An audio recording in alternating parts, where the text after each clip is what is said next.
क्या आप जानते हैं कि हर साल सैकड़ों बांग्लादेशी भारत में अवैध तरीके से घुसते हैं। अब क्योंकि इन दिनों इन्हीं बांग्लादेशियों को भारत से डिपोर्ट किया जा रहा है, तो हमने सोचा कि आज उन रूट्स की बात की जाए जिनसे होकर ये बांग्लादेशी भारत में घुसते हैं, या यूं कहें कि आखिर बांग्लादेश से भारत में प्रवेश करने के डंकी रूट्स क्या हैं। नमस्ते, जय हिंद। मैं हूं ऋषि सिंह और आप देख रहे हैं भारत तक।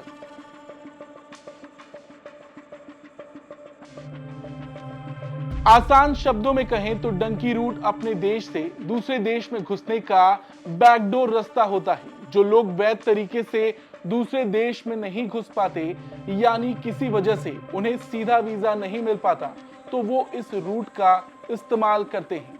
मान लीजिए बांग्लादेश से किसी शख्स को भारत आना हो और उसे भारत वीजा नहीं दे रहा हो, तो ऐसे में वो शख्स एजेंट्स के जरिए गलत तरीके से सीमा पार करने की कोशिश करेगा। अगर वो सफल रहा तो वो अवैध तरीके से भारत में प्रवेश कर जाएगा। अब चलिए जानते हैं भारत बांग्लादेश बॉर्डर कहां मिलते हैं। दरअसल दोनों देशों के बीच चलने वाली एक अंतरराष्ट्रीय सीमा है जो बांग्लादेश के 8 विभागों और भारतीय राज्यों का सीमांकन करती है। बांग्लादेश और भारत 4096 किलोमीटर लंबी अंतरराष्ट्रीय सीमा साझा करते हैं, जो कि दुनिया की 5वीं सबसे लंबी सीमा है। इसमें से असम में 262 किलोमीटर, त्रिपुरा में 856 किलोमीटर, 318 किलोमीटर मिजोरम में, 443 किलोमीटर मेघालय में और 2217 किलोमीटर पश्चिम बंगाल में है। अब ऐसे में डंकी रूट के जरिए बांग्लादेशी घुसपैठिए पहले पश्चिम बंगाल, फिर त्रिपुरा या मेघालय और अंत में वो वहां से भारत के किसी भी कोने में चले जाते हैं। अब क्योंकि दिल्ली में इन दिनों अवैध तरीके से रहने वाले बांग्लादेशियों के खिलाफ कार्रवाई की जा रही है, तो इसी तरह का एक सिंडिकेट सामने आया है। उस सिंडिकेट का भांडाफोड़ हुआ है जो डंकी रूट के जरिए बांग्लादेशियों को भारत में प्रवेश करवाता था। दिल्ली पुलिस के सर्च अभियान में पकड़े गए अवैध बांग्लादेशियों में अनीश शेख नाम का एक आरोपी है। वो 15 साल पहले अवैध रूप से घुसपैठ करके भारत में आया था और दिल्ली में बस गया था।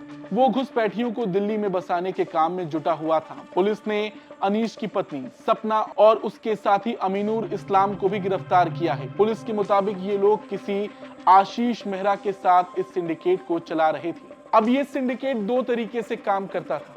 इसका एक तार बांग्लादेश में जुड़ा था। सिंडिकेट के बांग्लादेश का मॉड्यूल वहां पर उन लोगों से बात करता जो अवैध तरीके से भारत आना चाहते थे, फिर उनसे अपना कमीशन लेकर उन्हें बॉर्डर पार कराता। पुलिस के मुताबिक इस सिंडिकेट का पहला मॉड्यूल बांग्लादेश के अंदर काम करता था, जो बांग्लादेश के दुर्गापुर से भारत के बागमारा बॉर्डर के जरिए जंगल के अंदर डंकी रूट से बांग्लादेशियों को मेघालय में घुसपैठ करवाता था। इस मॉड्यूल का सरगना अनीश शेख था। अगले पड़ाव तक पहुंचने के लिए ये लोग ऑटो रिक्शा या कोई छोटी मोटी गाड़ी, बाइक या फिर कुछ दूर पैदल चलकर बागमारा पहुंच जाते थे। इसके बाद आता है मॉड्यूल 2। घुसपैठिए बागमारा बॉर्डर से अंदर जाते थे तो उन्हें मिनी बस के जरिए असम के कृष्णाई तक ले जाया जाता था। ये पूरा रास्ता करीब 150 किलोमीटर लंबा है। इस मॉड्यूल की कमान अमीनुर इस्लाम ही संभालता था। कृष्णाई पहुंचने के बाद इन घुसपैठियों को ट्रेन के जरिए या तो कोलकाता ले जाया जाता था या फिर बस के जरिए बोंगाई गांव ले जाया जाता था। बोंगाई गांव का रास्ता करीब 75 किलोमीटर का था, जबकि कोलकाता का 100 किलोमीटर का। इस मॉड्यूल की कमान अमीनुर इस्लाम ही संभालता था।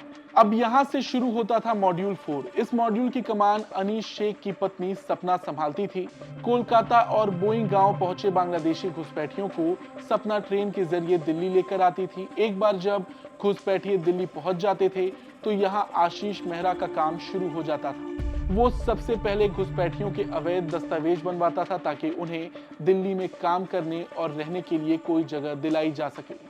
अब अवैध बांग्लादेशियों को फर्जी दस्तावेज बनवाने में अनीश की मदद मनमोहन और आशीष मेहरा करते थे। ये तो एक सिंडिकेट है जो पकड़ा गया और इन रूट्स का खुलासा हुआ। अब क्योंकि भारत और बांग्लादेश की सीमाएं कई राज्यों से जुड़ी हैं, तो इस तरह के सैकड़ों रास्ते हैं जहां से ये बांग्लादेशी अवैध तरीके से भारत में घुसते हैं। अब एक और तस्कर की अगर कहानी सुने तो उसने बताया कि लकड़ी की पट्टियों का उपयोग करके वो लोग बाढ़ में छोटे छोटे होल बना देते थे, जिसके बाद इन उपकरणों का उपयोग करके लोग कुछ ही मिनटों में एक तरफ से दूसरी तरफ पार कर सकते थे।